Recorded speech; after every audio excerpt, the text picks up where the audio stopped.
I read a lot of books, and I try to come on here pretty regularly to share my reviews with you, but every once in a while I want to be able to kind of do a summary overview of the books I've read in a longer period of time.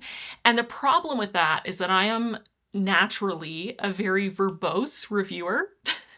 You might have noticed. I can talk for a while about a book and go into minute details. And while I think that that is valuable and great, and y'all seem to agree, so thank you. You appreciate it, and I appreciate you for appreciating it.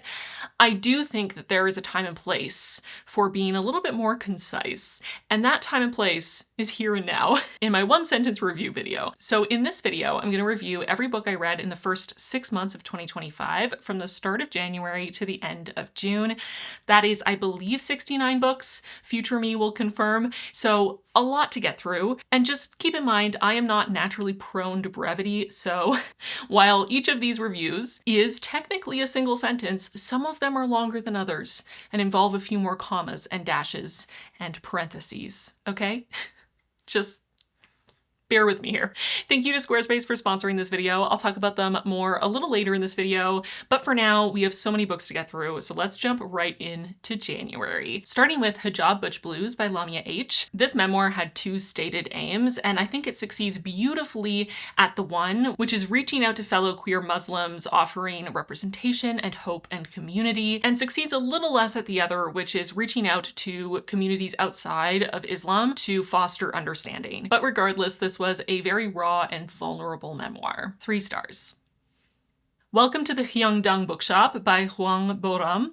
I feel a little bamboozled by this book. I went into it assuming that it was going to be a cozy story set in a bookshop, and it was more a how-to guide for how to run a bookshop, which is fine, but not what I wanted out of the book. It also was a little too full of trite life lessons for my own personal taste.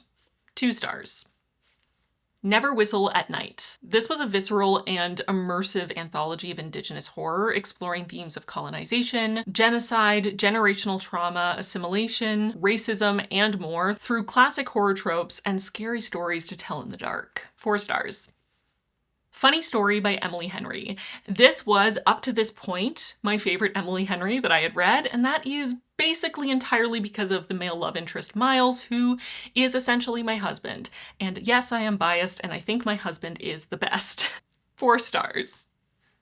How to End a Love Story by Yulin Kuang. This is a love story with an absolutely preposterous premise that portrays suicide in a really insensitive way and has a complete lack of chemistry or romance or sexiness. 1 star. The Third Gilmore Girl by Kelly Bishop. This was surprisingly engaging for a memoir. As someone who's not a big memoir fan, I was absolutely enthralled by Kelly Bishop's story and very jealous of her amazing career on Broadway, and I had a lot of fun with it. 4 stars. Model Home by Rivers Solomon. A heartbreaking and devastating exploration of abuse and trauma using a haunted house as a metaphor. Or is it? 4 stars. The Women by Kristin Hanna, a historical fiction set during the Vietnam War focused on a nurse who went to war and came back with PTSD that not only doesn't explore PTSD with very much thoughtfulness or depth, but also doesn't give the reader any necessary information about the Vietnam War that you might need if you are not American, didn't learn about the Vietnam War in school, and also weren't alive at the time. Also, it was melodramatic as hell. Essentially a soap opera. 1 star. The Old Man Who Read Love Stories by Louise Sepúlveda, a Latin American classic set in the Ecuadorian jungle where the jungle fights back against colonial settlers who are raining chaos and destroying the natural equilibrium. 4 stars. The Wedding People by Alison Esbach. Yet another book that treats suicide in an incredibly insensitive manner. What is up with these books this year? This was not only nonsensical and silly, but every character was unlikable, and I hated literally every moment of reading it. 1 star. Walking Practice by Dolki Min. An alien stranded on Earth fills the void with human flesh in more ways than one, in a metaphor for the dehumanization of queer and disabled people that was gloriously strange, propulsive, and oddly touching. 4 stars. Fruit of the Dead by Rachel Leon. A Persephone Demeter retelling that made both Persephone and Demeter incredibly unlikable to the point where I started to root for the island itself to just gobble them all up and make that one cool tree the protagonist. But the writing was lovely. 2 stars.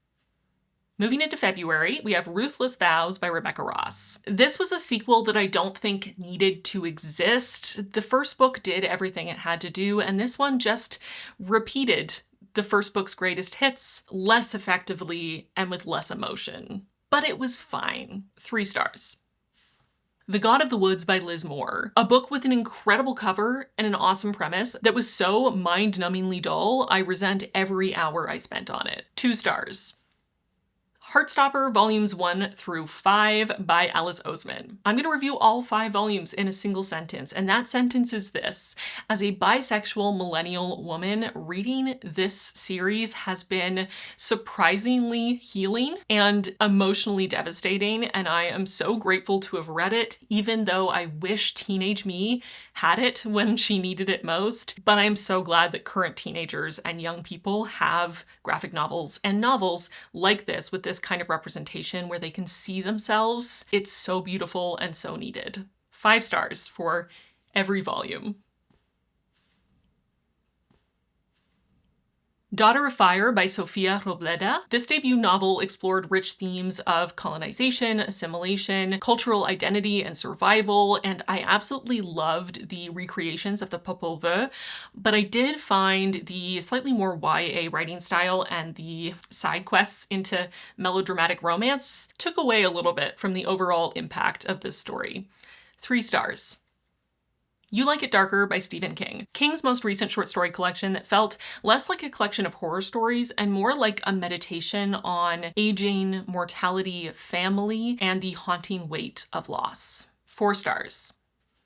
The Anxious Generation by Jonathan Haidt. Never have I agreed so deeply with the basic premise of a work of nonfiction, only to actively disagree to the point of literal rage, fire, flames, coming out of my face at every single statement the author made. This is a work of nonfiction that has a totally reasonable starting point, but buries it under bad science, broad generalizations, and honestly really harmful depictions and discussions around identity, gender, and mental health. And I hated it with every fiber of my being.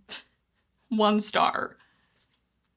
The Bookshop by Evan Friss. I thought this was going to be an in-depth analytical history of the modern bookshop, but what it actually was a series of vignettes highlighting a handful of specific bookstores and their lore, and honestly read a little bit more like a travel blog than a cohesive work of nonfiction. 3 stars. The Familiar by Leigh Bardugo. This is a fantasy that had a really cool premise and a lot of potential that just fell flat with really unremarkable characters and a lack of tension. 3 stars. To Shape a Dragon's Breath by Monoquill Blackgoose. This is a slow-paced, cozy, and queer, but thematically rich exploration of colonization, identity, culture, and belonging with absolutely adorable dragons, such adorable dragons, and a main character who really grounds the story, never wavering in her convictions. 4 stars. Emergency Skin by N.K. Jemisin, a sci-fi short story from one of my favorite authors of all time that manages to say a lot with its themes in a very short period of time, using irony and satire to question societal norms and power structures. 5 stars. Listen to Your Sister by Nina Veal, a gut-wrenching, blood-soaked horror novel that masterfully explores the trauma of parentification, the complexities of sibling dynamics, and the brutal reality of keeping a young Black teenage boy alive in a world that wants him dead. 4 stars. When the Moon Hatched by Sarah A. Parker, a flawed and extremely overwritten fantasy that had uneven pacing, was way too long, didn't give us enough in terms of the magic system and the dragons, and included some genuinely concerning tropes that still managed, somehow, don't ask me how, to be emotionally resonant and compelling and engaging and actually kind of fun to read. I'm so conflicted on this one, still, after all this time. 2.5 stars rounded up. Moving into March, we have Noor by Nnedi Okorafor, a short yet packed African futurist novella that blends thrilling sci-fi with a meaningful exploration of its themes, what makes us human, climate change, capitalism, and more, making it a really engaging read. 5 stars.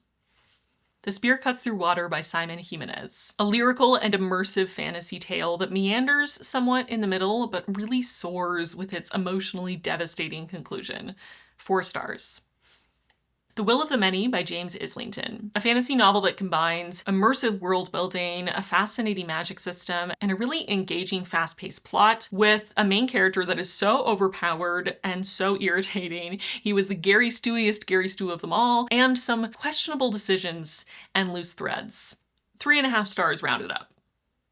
Blood Over Brighthaven by M.L. Hwang, a fast-paced fantasy with complex, morally gray characters that started off a little simplistic in its handling of its themes, but as the story and the characters themselves matured over the course of the novel, the themes were explored in increasingly complex and nuanced ways, culminating in a powerful exploration of colonization and oppression.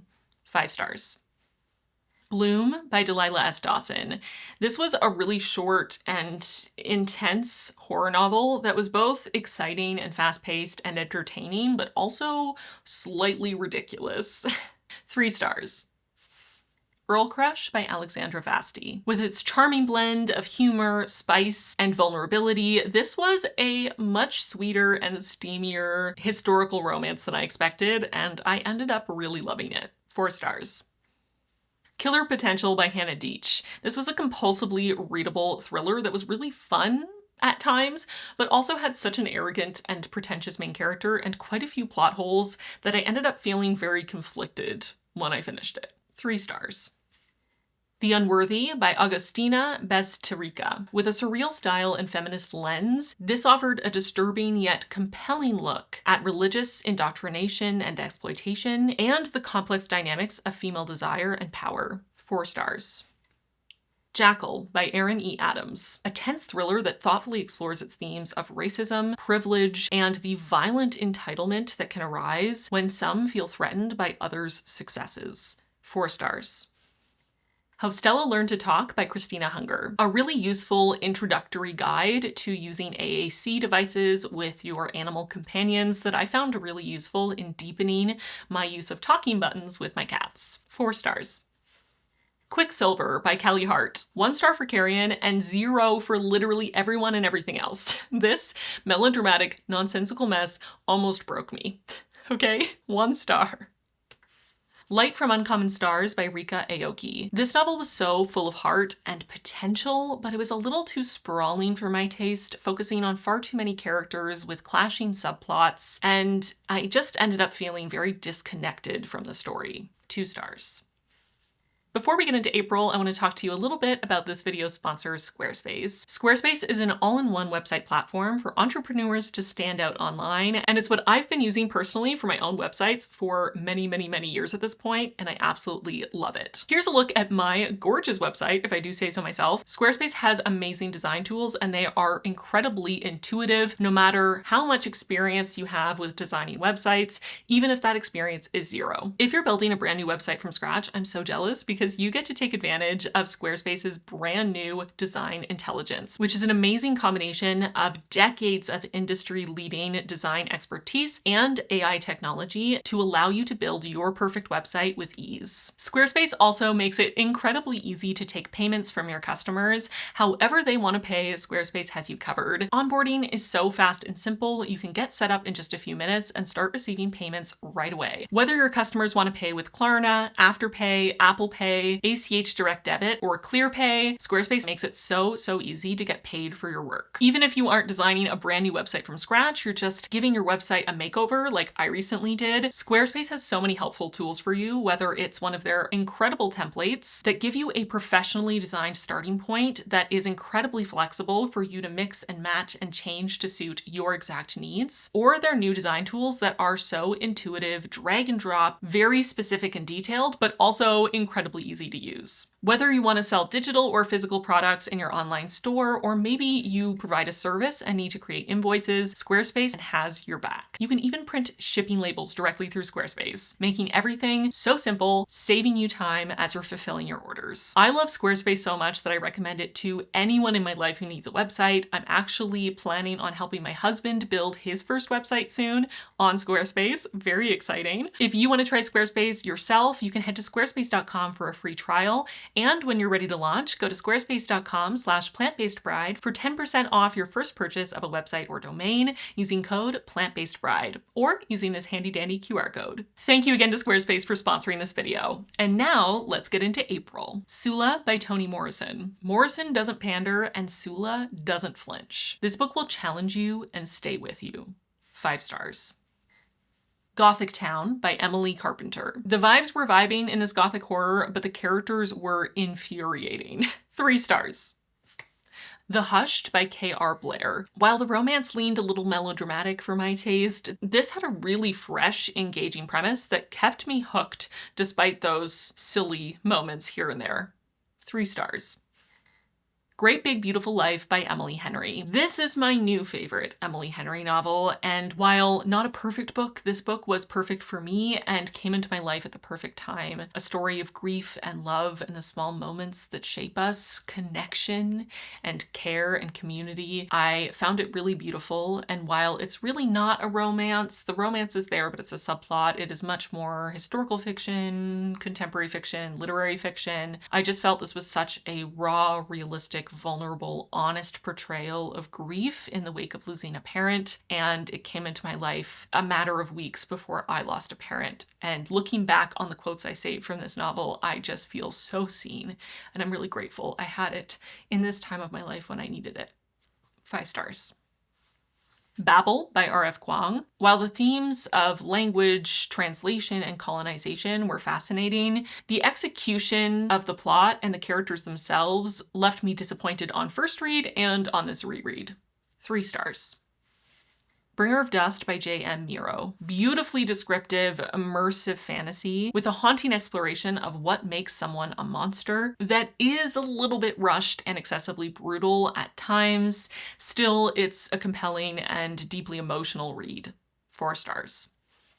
The You You Are by Dr. Rick and Laszlo Hale, an excerpt of a fictional self-help book from a TV show that was absolutely hilarious and definitely worth the read if you're a fan of Severance. 4 stars. Beach Read by Emily Henry. Emotional whiplash here, okay? We have grief, cults, trauma, and also purse wine and excessively gassy dogs, all mashed up into an incredibly mismarketed rom-com that is less rom-com and more depressing contemporary fiction. 2 stars. The House of Saints by Derek Kunskin. A gorgeously written, character-driven sci-fi story with vivid world-building, thoughtful exploration of grief and identity, and so much more. It is honestly such a breath of fresh air to read sci-fi this emotionally resonant and beautifully crafted. 5 stars. The Invisible College and The Violence of Sound, both by Jeff Wheeler. I'm going to review these in a single sentence for the 2 of them, which is love the aliens and the magic, hate the characters and the romance. 3 stars for both. Bookshops and Bone Dust by Travis Baldree. A gentle, cozy prequel that slowly cracked my emotional defenses. I went in guarded, knowing where the story was going to go next since this was a prequel, but honestly, Baldree worked his charming, quiet magic and made me emotionally invested in this story and these characters and these relationships, and I did not want to say goodbye. 5 stars. Moving into May, we have The Prisoner of Heaven by Carlos Ruiz Zafón, a fun character study of everyone's favorite adopted uncle, Fermin, that was a little light on plot and mystery and intrigue, but definitely heavy on the side of character development and relationships. 4 stars. Murder on the Orient Express by Agatha Christie. A fun novel with interesting characters that was a little bit tainted for me because Agatha Christie refuses to tell her readers any of the pivotal clues needed to actually solve the mystery. Why? 3 stars. Nona the Ninth by Tamsin Muir. A first half that is gentle and funny and full of pathos that ramps up quickly into an action-packed, a little bit chaotic, lore-heavy conclusion that was a little bit overwhelming, but also overall a story that I enjoyed immensely and characters that I really grew to love. 5 stars. Into the Riverlands by Nevo. This installment leaned a little bit too heavily into action and battle scenes and focused a little bit less on the power of stories and the characters and political intrigue, all the aspects that made me love the first novella in this series so much, leaving me feeling pretty emotionally disconnected. 3 stars. Immaculate Conception by Ling Hwang. A brutal and brilliant near-future novel that explores the corrosive dynamic of codependent and competitive friendships, artistic envy and privilege within a fragmented and elitist art world, told through the cold and calculating perspective of our protagonist Enka, whose obsession with her gifted yet traumatized best friend reveals a horrifying yet ordinary cruelty. 5 stars. Bury Your Gaze by Chuck Tingle. Exploring queerbaiting and the treatment of queer creatives in Hollywood, Tingle mixes his patented humor and brutality in this one yet again, but the tonal mismatches and lack of focus and depth left me wanting more. 3 stars. Moving into our last month, June, Volatile Memory by Seth Hayden. A bleak, intense, and philosophical sci-fi novella that really captivated me with its imaginative world building and complex technology, and also its examination of its themes, memory, identity, and humanity. 4 stars. Bury Our Bones in the Midnight Soil by V.E. Schwab. This novel's gorgeous prose couldn't save a story weighed down by unbalanced points of view, underdeveloped characters, and a missed opportunity to create an innovative, or at the very least self-reflective and thoughtful, sapphic vampire story. 2.5 stars rounded up. A Case of Mice and Murder by Sally Smith. A charming, cozy, and easygoing historical mystery that I had a lot of fun with. 4 stars. Dead Silence by S.A. Barnes. Team leader leads a team in space, except she's terrible at her job, and this book is a mess. 1 star. Gideon the Ninth by Tamsin Muir. A unique take on speculative fiction with a fascinating world, engaging characters, compelling relationship dynamics, so much queer rep, and a little bit of a closed room mystery, all injected with a huge amount of humor. 5 stars. Harrow the Ninth by Tamsin Muir. A complete 180 from the first book in the series, Harrow the Ninth is whiplash in the best way possible. I am incredibly impressed by Muir's ability to write in such an abstract, non-linear way and to create characters that jump off the page and make you so obsessed with them. 5 stars. Emily Wilde's Map of the Otherlands by Heather Fawcett. Interesting enough, but lacking the spark and the charm of the first book. Felt a little bit superfluous. 3 stars. The Missing Half by Ashley Flowers. An engaging thriller full of messy, morally gray characters that explores sisterhood, loyalty, and the very fine line between protection and enabling. 4 stars. Crooked House by Agatha Christie. While the protagonist was bland and frustrating, this is a novel with a really atmospheric setting, vivid characters with very strange family dynamics, and a mystery that is compelling but also possible to solve. 4 stars. All the Colors of the Dark by Chris Whitaker. 261 chapters and they delivered so little, except maybe an existential crisis. 2 stars. And we've reached the final book for this video, Emily Wilde's Compendium of Lost Tales by Heather Fawcett. A somewhat repetitive and meandering finale to this series that left me less connected, less charmed, and mostly indifferent. I truly do feel that this series would have been better as a standalone. 3 stars. And that's it, that's all. Those are all the books I read from January through June 2025. I hope you enjoyed my extremely concise reviews. If you didn't feel that they were extremely concise, I don't want to hear about it. This was hard for me, and I'm proud of myself, okay?